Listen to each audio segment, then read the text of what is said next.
can you all walk us through, that pivot to online? Yeah, so we were busy doing everything I just said and building the marketplace, successfully. It seemed like it was growing and this was working. And we were doing in-person classes. We were doing field trips. So we'd like book out field trips at museums and offer it to homeschoolers. They loved that because they couldn't get access to it because that's the kind of thing that schools did, blah, blah, blah. And then we started, okay, well, this is working, but in order to really grow faster, we're going to need to figure out how to geographically expand. So we started dipping our toes into the LA market. But it was hard. It was hard, especially when we're not local in LA. And at the same time, we were noticing, we're working very closely with these customers. We would go to these field trips, we'd go to these classes and see what they were doing, talk to them. And we noticed that a lot of these homeschoolers were also spending time getting together with their friends and hiring a teacher to do an online class, like over Skype or Zoom. Um, and that seemed like interesting, but also like weird. Like this is now a niche within a niche, like a tiny percentage of the activity of these people.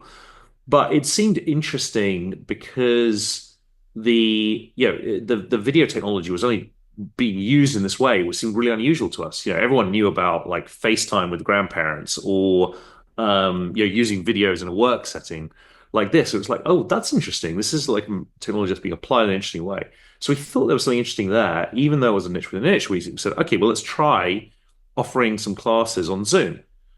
Um, and we tried it, and what we found was that quite quickly, like in a matter of like 3 to 6 months, those online classes kind of ate up the marketplace, and it was growing faster than the core.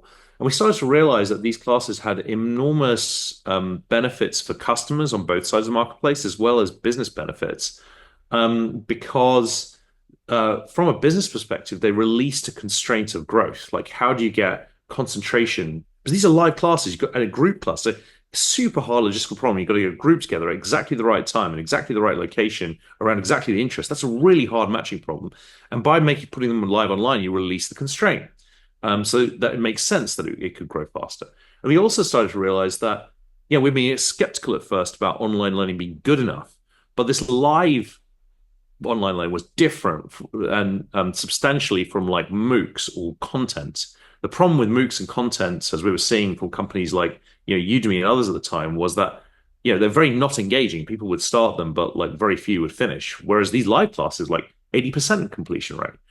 And he started to realize that this format had the combined elements of the best of in person, namely being interactive and much more engaging for kids, with the benefits online, like releasing this business constraint and giving access to teachers and content that wouldn't necessarily be available locally. And even more than that, tremendous economic advantages. Parents could pay less than one-on-one tutoring or in-person classes because you didn't have the costs of the physical location and the group classes, so the cost of teachers' time was split between families, and teachers could earn more. So parents pay less, teachers earn more, engaging, more convenient than in-person classes, but you don't have to travel. Almost as engaging as in person, engaging enough compared with alternatives. And what's more, no one had scaled this format to in any way in education. And the technology, we thought, oh, we're going to get loads of support requests. People aren't going to be able to figure out how to use this stuff. No, kids found it easy, and the market was ready because everyone who used video conferencing at work or FaceTime. And so it had this real, and so it gave us this real strong why now, a technical advantage, a real strong differentiator compared with other education options. The only thing we then needed to do was to scale live online learning to many people, which is of course extremely hard in and of itself. But at least that the fundamentals were there in terms of the value proposition and differentiation.